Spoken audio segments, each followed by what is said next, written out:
Welcome to the Johnny Dell Football Academy podcast on the channel that's trying to answer the whys and hows of the game by talking through and dissecting game film and diving deeper to explain why the X's zig and the O's zag.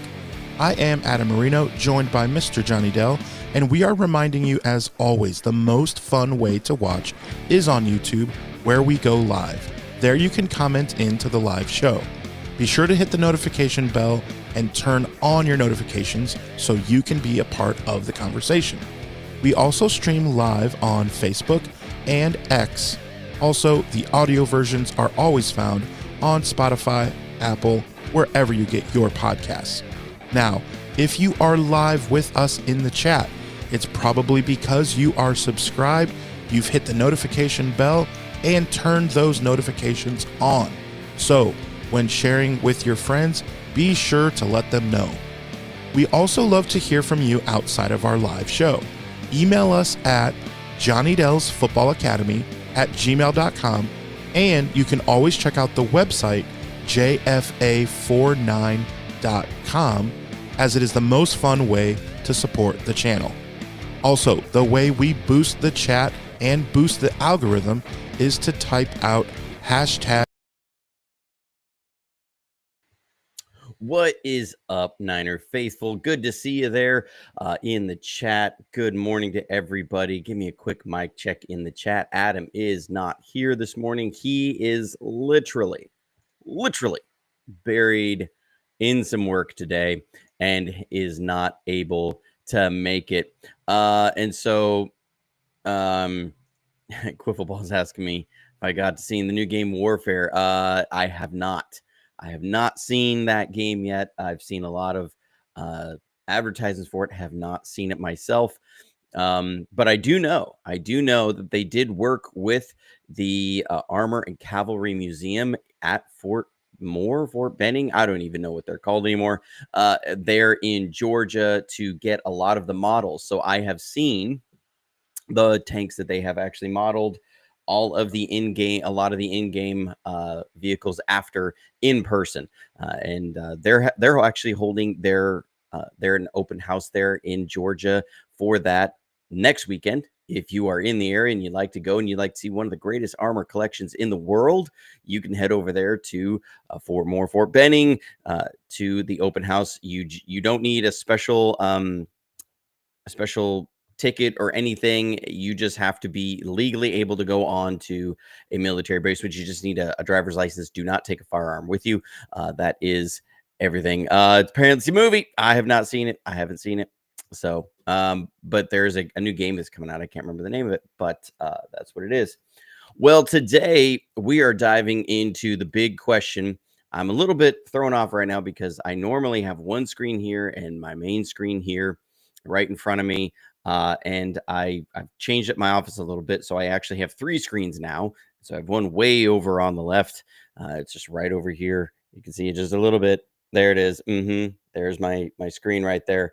And so I'm using that now to see some stuff off of, and it's throwing me off a little bit. But the biggest thing that we have been seeing, I've been seeing a lot of people talk about, is that the 49ers should trade back in this draft. You know, at 11, you we're not sold on a lot of these different prospects. At least I'm not necessarily sold on them necessarily at 11. Guys like Kelvin Banks Jr., Walter Nolan, maybe Shamar Stewart, Mike Green with the red flags that are there, Jedi Brown, Michael Williams, Jalen Walker. I think many of these guys are really good players, but are you sold on them at the 11th overall pick in the draft as somebody that is going to be a future All-Pro? That's what you would like from this kind of premium draft spot. And I just haven't been convinced that a lot of these guys are really truly worthy of number 11. I think it's more, I guess since we're here, this is somebody I think could be a really good player. And so because we're here and we need to pick, we'll pick somebody. Maybe even a Josh Simmons that does have the injury concerns coming off that patellar tendon, which according to everything we heard or that I had seen about his patellar tendon injury, he was well ahead of schedule. That normally that's a 6 to 9 month recovery. I know many of us are very much concerned because of the Weston Richburg injury. That's what he had, and he ended up retiring. 80% of people who have a patellar tendon injury not only return to play their sport, but return to play their sport at least the same level that they did before their injury. So now it does tend to have shorter career spans when somebody's had a patellar tendon. I believe it was by 15 months on average was a shorter career. And so there is some concerns there. But if you're looking at drafting somebody, I think Josh Simmons is in play at 11.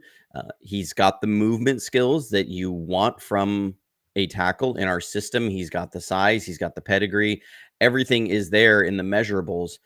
And that is a big deal for the 49ers with their tackles. They don't like to take a tackle really high unless they have really all those measurables. And so there's a number of things there. You have all these different guys, but I think everybody, the consensus opinion among most people has been, well, you got to trade back. You should trade back and pick up extra picks.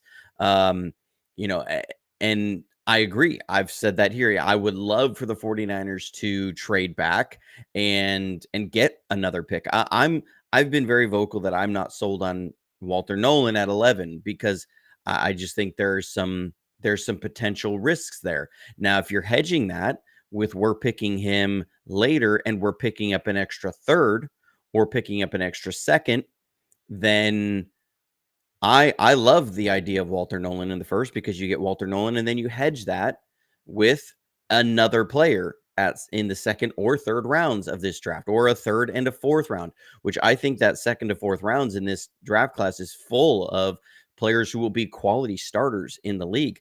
So it's not Walter Nolan, okay, as him as a first round pick. It's Walter Nolan plus another pick that I think could be a starter.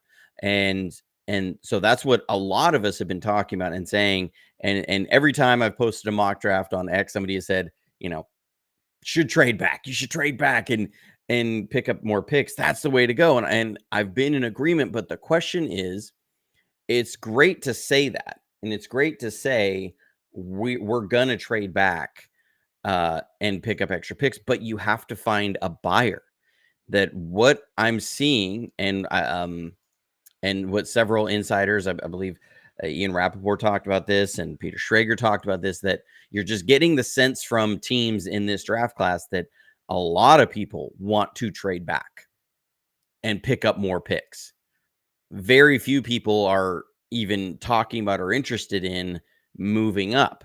So when you have a draft that is full of sellers and very few buyers, that's going to be not as likely to get that trade. So we're going to look through and just look at these teams and think about their needs and say, okay, is there a team that is there between 12 and 32 that you would feel comfortable trading with, that would have a need big enough to trade, that they would target a position and say, we need to go get this guy and make this guy a part of our team because that is the missing sauce for us right now. That is what we need to do. So I think that's the challenge with this class, is saying, okay, who would be there, who could be there, and what team would be desperate enough to want to trade up and with the 49ers and be a buyer there. 49ers pick at 11. At number 12 is the Dallas Cowboys. So just kind of really thinking through the Dallas Cowboys needs, I don't see them reaching for anybody in this class. The only thing I could see them doing is going for a tackle. Tyron Smith, obviously is not with them anymore. And so, they love to pick up offensive linemen. I think somebody like a Tyler Booker would make a lot of sense for them, being that he's that big mauler, Would they love Tyler Booker enough to move up and get him? I don't think so. And moving from 12 to 11, who you would have to be worried that somebody behind you, like maybe the Falcons, maybe the Seahawks, maybe the Steelers, maybe the Chargers would be trying to move up and get him. I mean, Tyler Booker fits Jim Harbaugh and Roman's offense, that kind of downhill mauler kind of guy. So you would have to be convinced that they were going to move up and you would be trying to outbid them. You might be able to pick up, Dallas's third if you do that, just from moving up one spot. I don't think it's likely. If I was Dallas, considering that you're going to have somebody like Kelvin Banks Jr. there, Will Campbell may even be there. You like him. That I think you're going to sit there and say, no, I'm good. I'm good where I'm at. We're not gonna move off that. We can get one of a couple different linemen that we are really interested in. So I don't see Dallas as a potential trade partner. And maybe, that's for the better for us. Miami's there then at 13 after Dallas. I don't see them as somebody that's going to be moving up big time in this draft. For somebody, maybe if somebody like McMillan is there, wide receiver, that they could do that because, Mike McDaniels is always looking to stockpile receivers, or Matthew Golden if he's there. Now they could, if at 11 Jahdae Barron is there, that you're worried about, does somebody else come up and scoop you on that, because the reports are that they're trying to trade Jalen Ramsey, so they're going to have a big hole there at corner. Do they look at Barron and say, okay, we need to move up 2 spots and get him? That is possible. I do think that's possible. I don't know if it's likely, because they're going to sit there and ask themselves, the real question they're going to ask themselves is, would Dallas pick him? And I think Dallas really likes what they have at corner. I don't think Dallas is going to invest more into the corner position. And so if I'm Miami, I'm saying, I'm pretty confident Barron will be there at 13. So I don't think they're a trade partner. The Colts at 14. Colts have a number of different holes, mainly on defense. And again, unless they are absolutely in love with a Walter Nolan or Shamar Stewart, I don't see them moving up, considering the defensive line class and that what they already have. I think they're going to sit there. Maybe they would love a Jalen Walker and they might move up. I don't see it as likely. Atlanta, I don't see them moving up. They're going to sit there at 15 and pick and be in a good spot to pick what they want. Arizona, I don't see it with them. Jonathan Gannon there. Maybe again, if a Jalen Walker is there, because he would fit a lot of what they do and moving things around, you would say, okay, I don't know if he makes it past Dallas. That might be an interesting pairing there in Dallas to get Micah Parsons and Jalen Walker together. So am I worried that the Dallas is going to take him, or are the Colts going to take him? Somebody that might really fit what they do. I don't see that.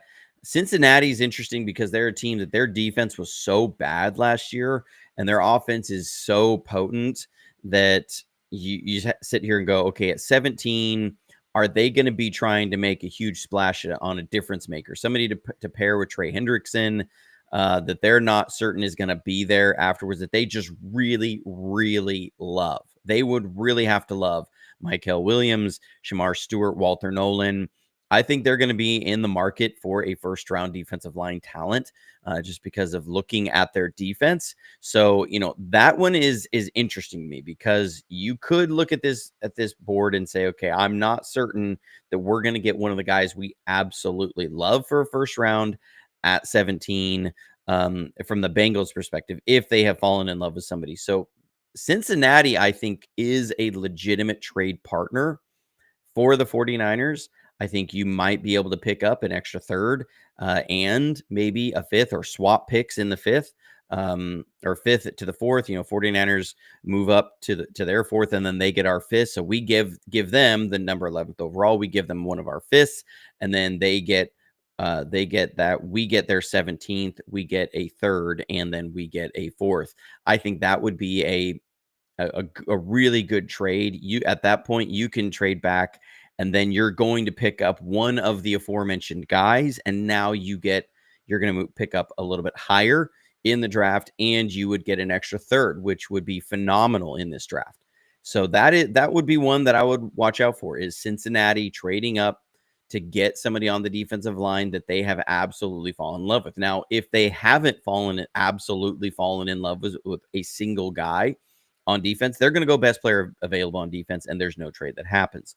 I think it's more likely than not they stay put, but we'll see. They're a team that has got to make an infusion on defense, a big needle move on defense, because the rest of the team, they can't just sit here and build year after year on the defense. They need to build now. And so that I see as a potential trade partner. Seattle, I don't think that's a trade partner there. The Buccaneers, I don't see them making a big splash at this point in that draft. Denver is interesting because they're trying to really capitalize on the quarterback on a rookie contract. And so they have been making a lot of moves. They signed Talanoa Hufanga. They signed Trey Greenlaw. So, they're an interesting way. They've been making some moves. Joseph there is the defensive coordinator. I think, again, they would probably go defense. Of course, they could try and bring in some more weapons there. Who do you like around that time? I think Gray Zabel makes a lot of sense for them at 20. I do.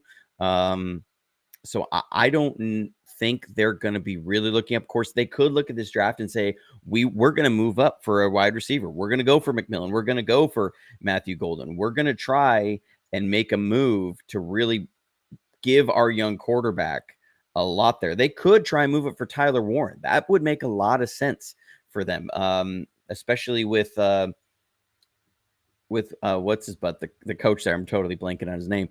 Anyways, he had Jimmy Graham in New Orleans. So Sean Payton.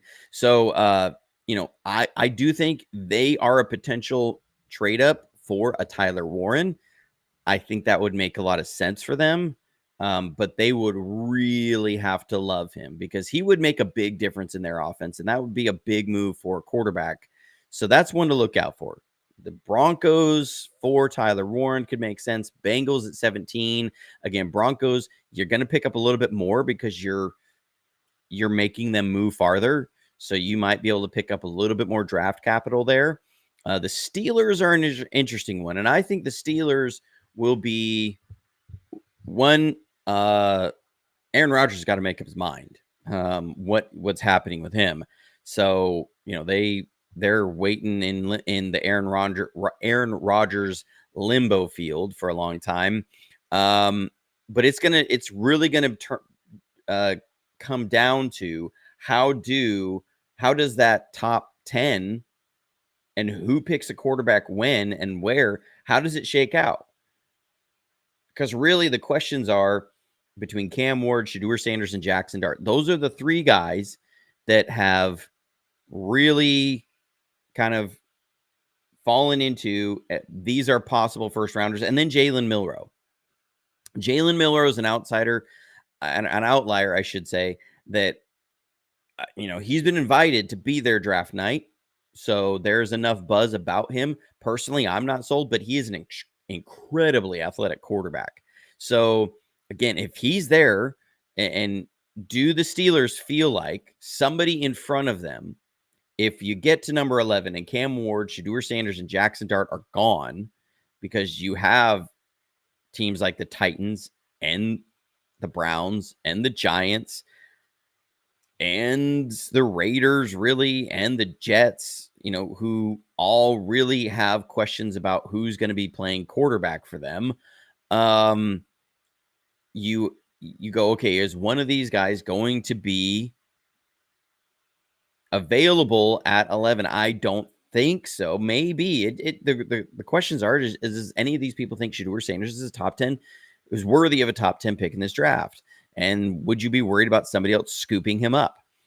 If you're sitting there, if you're the Steelers and you're saying, okay, over the next 10 picks between Dallas, Miami, Indianapolis, Atlanta, Arizona, Cincinnati, Seattle, Tampa Bay, Denver, are any of those picks a threat to pick Jalen Milroe? If you're the Steelers, I'm looking at that and saying, no, I don't think any of these teams are going to invest a first round pick on a quarterback, on Jalen Milroe specifically. So, or Quinn Ewers. I'm not a big fan of Quinn Ewers. His footwork at the combine was horrible. Seattle is maybe the only one who might pick him, but they just signed Sam Darnold, and I think they're good with Sam Darnold. I think they're good with this right now. I think they're good with picking somebody in second, third, fourth, and developing behind Sam Darnold. I don't think they're there. If I'm the Steelers have been a hot kind of team that people said they would trade up for a quarterback.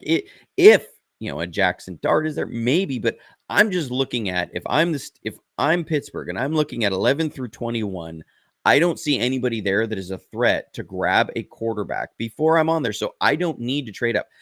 Pittsburgh has been the popular trade destination with us. I don't see it happening. I think they're going to sit pat, and they're going to then pick whatever quarterback falls to them. And if they aren't absolutely in love with that kid, then they're going to let him go. San Diego, the Chargers, they're at 22. Like I said, I think maybe for offensive line, that makes a lot of sense. Their offensive line was not good last year.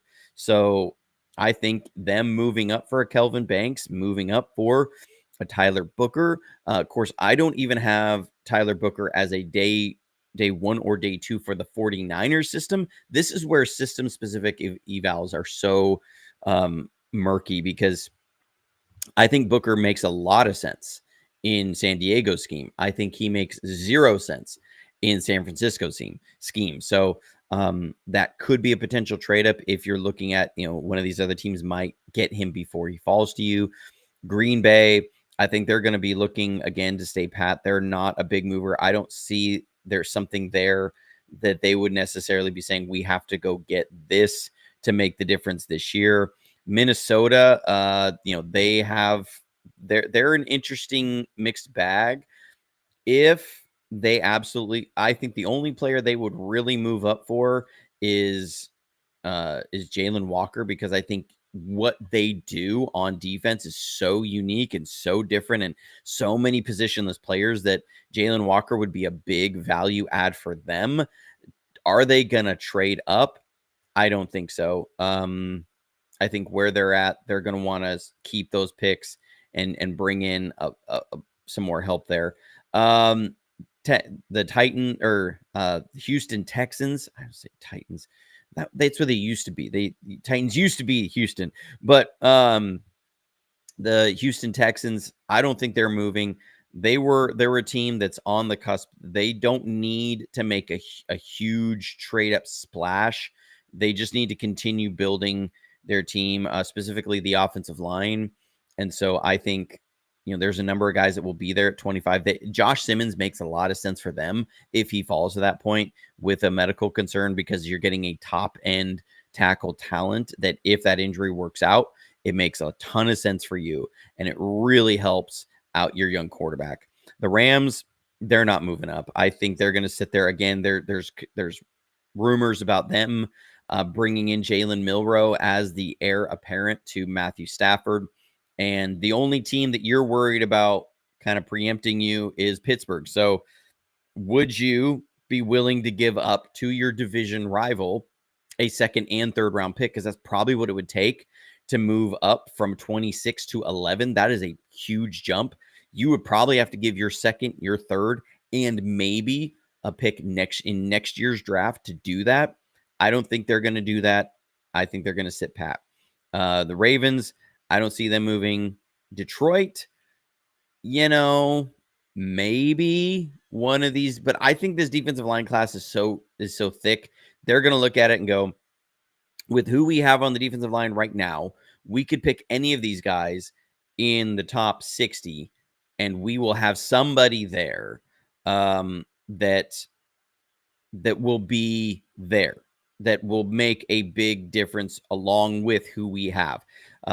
There's a lot of questions though about what is their offense and defense going to look like with them losing both coordinators. So there's a lot of questions there. Washington, I don't see Washington again making a big trade up. I think they're going to sit where they are. They're going to pick a lot of picks in this mid round. They don't want to give up huge draft capital for something to move up. They've got a lot of good skill position players. They've got a talented team. I mean, they were in the NFC Championship game last year.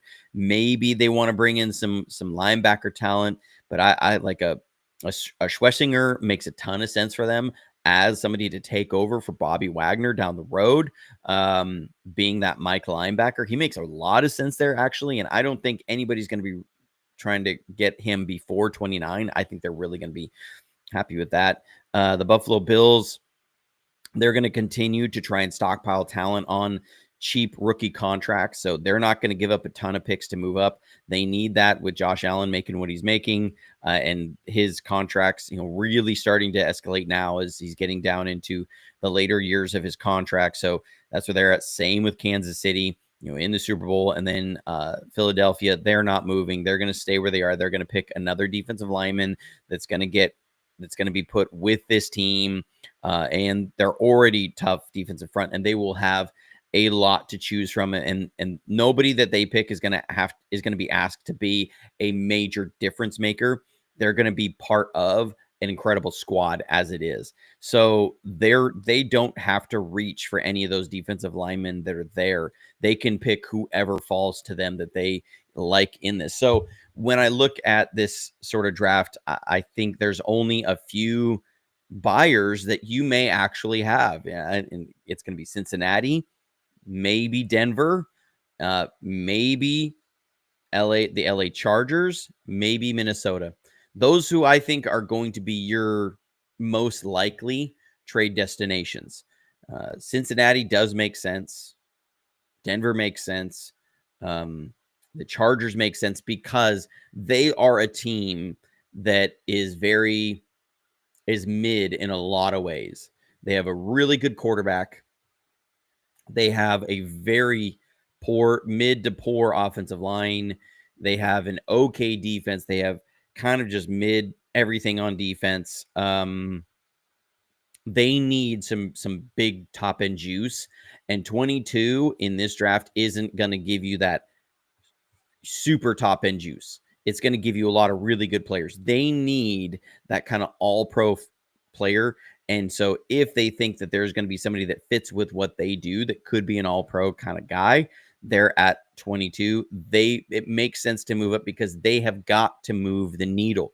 At 22 is a really bad spot to be in because you're good, but you're not nearly good enough. You're not bad, but you're not bad enough to really be early in the draft. So they're one that I would really watch out for is LA. What happens with the Chargers? They're the wild card for me in this draft. And then after that, it's going to depend. I mean, if we get through those first three picks and Jackson Dart is still on the board, that's when Pittsburgh comes into play, because now you're talking about that somebody else could kind of leapfrog you to get that pick. And I think for them, that would make a lot of sense with the style of offense they play. So that's where I'm at on everything with trade ups. I would love to see it. I think right now it's about a 25% outcome that it happens. And to me, it's only really going to happen in one of those teams. What are your thoughts on that? Let me know in the chat. Do you agree? Do you disagree? Give me some pushback. Let me know what you think. I'm trying to get something else up and running here, and I'm having some issues for it. So we'll see what happens.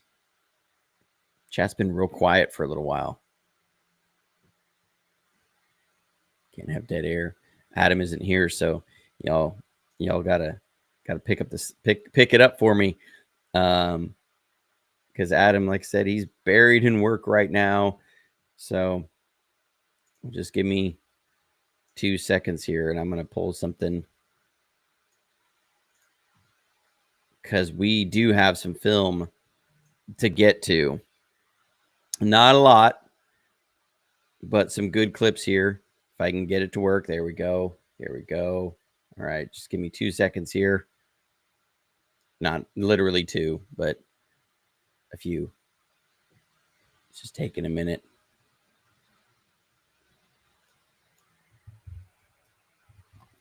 We'll get to some of this film here on a kid that I talked about a little bit last time that I really like and hadn't been spending as much time. I was spending a lot of time with guys like Oluwafemi Oladejo, which I absolutely love. Oladejo. I think he would be a phenomenal pickup. I've talked about guys like Darius Alexander, who I absolutely love. I've talked about a number of these different guys. Well, today I'm going to be talking a little bit more. We're going back to defensive line. David Walker. Now, in our last mock draft, I picked him from, he's from Central Arkansas and, another small school kid. And so there are concerns with that of, what kind of talent was he going against? And so you do have to be leery of that a little bit, kind of say, okay, we understand that he's a smaller school kid, but what you look for with smaller school kids is, did they absolutely dominate? Did they absolutely dominate at their level? Now, here he is playing against Abilene Christian. So it's very similar to the Nuns that Adam always talks about, but there's athletic traits here that you see that are just elite and will translate to the next level. So he's here. They're going to try and run a little read option. So they're going to do this little read and go. And so he's first got to respect the quarterback and then watch once the ball is declared, watch him run down this line and chase down this running back. So, and of course, when it's here, it freezes up and it doesn't go. So I do apologize for that. That's the most frustrating thing right there. You give the setup. It's like a tease. You set it up like it's going to go, and then it just decides it doesn't want to do it. But no fear. No fear. We will continue on here. We'll get it back up for you guys because you are amazing and you deserve every bit of the film. So here we go. Okay. So there he is. He's running down the line. Pow. Love it. I mean, that is getting down the line, read the quarterback, read it, then go get the running back. Run down that line. That is phenomenal. I mean, he's chasing him from the backside.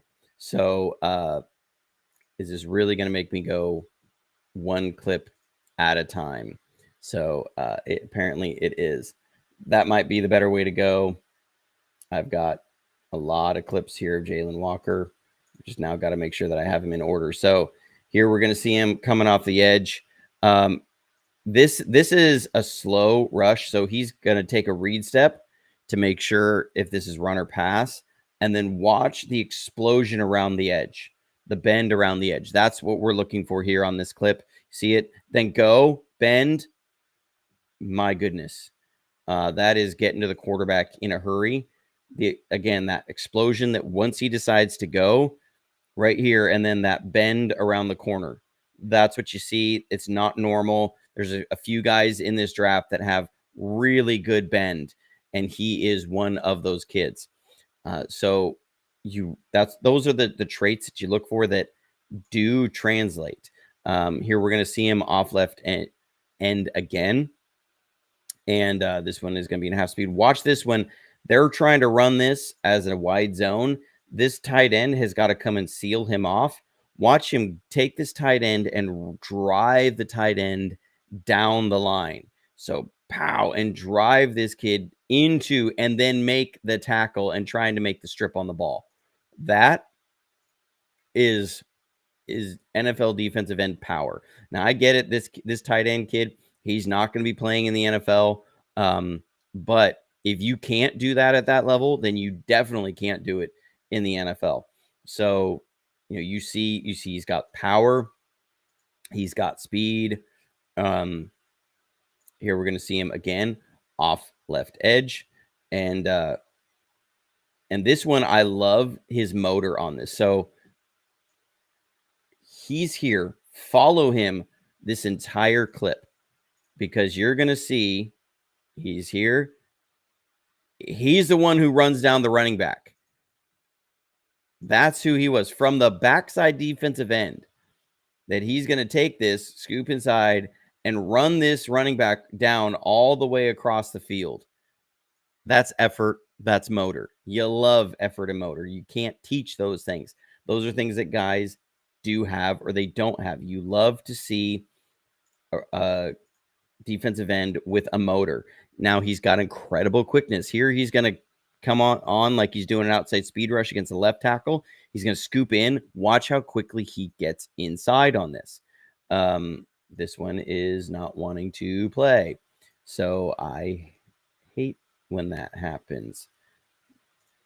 Let's see if it will come back up and play this time. Here it goes. Whoo-hoo!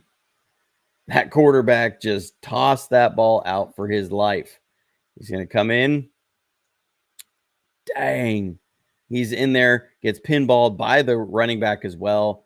Still gets it. The quarterback has to throw it away to avoid the sack. Man.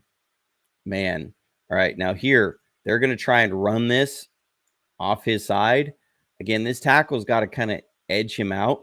Watch him read run. He's going to attack this tackle and drive this tackle back into the running back. Squeeze that lane. That is what you call being an accordion on the edge. It's squeezing that edge to give that running back no room. So he's there. He's playing the run. He's got the motor. He's got the step quickness. He's got the bend. These are all things you love to see. Here, again, you're going to see that quickness. Just jump off. Oh, I already played that one. I had to remember which one it was because I thought it was the next one that I'm about to pull up.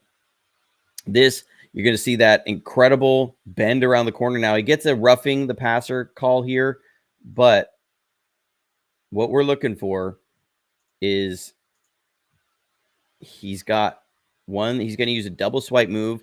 He's coming up on this tackle. The tackle's going to try and get out, use his length to grab him, and he's going to double swipe and then burst around the edge.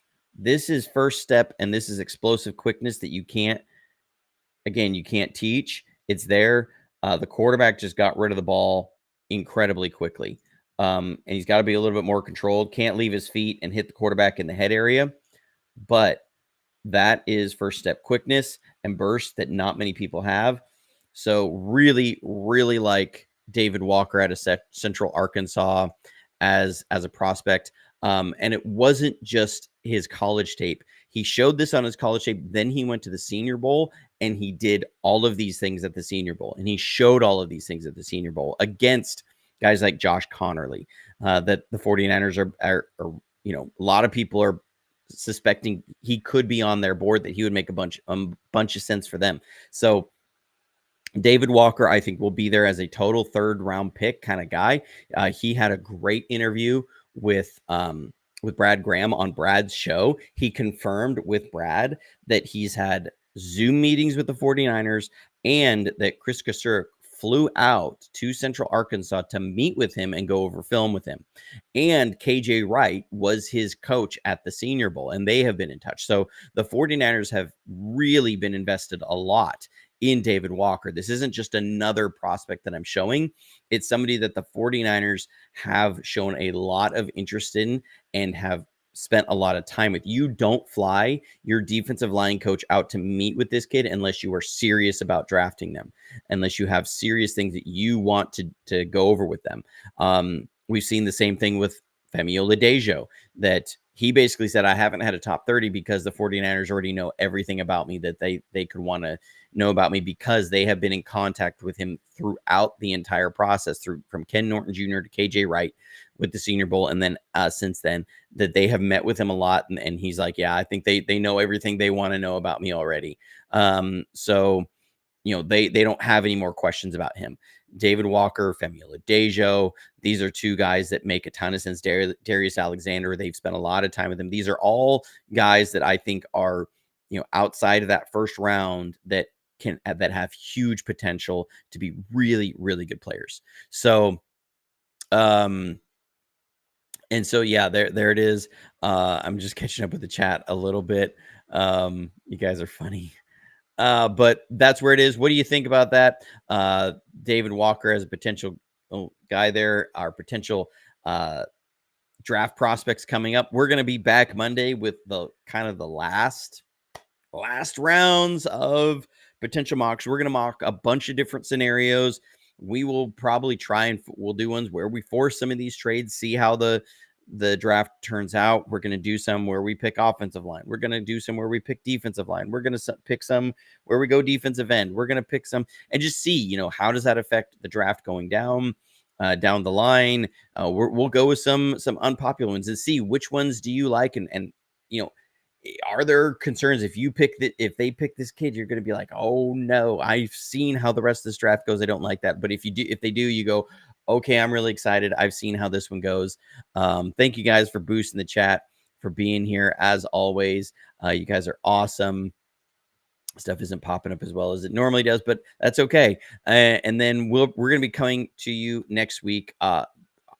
I'm waiting to hear the final confirmation on it, but hopefully next Tuesday night.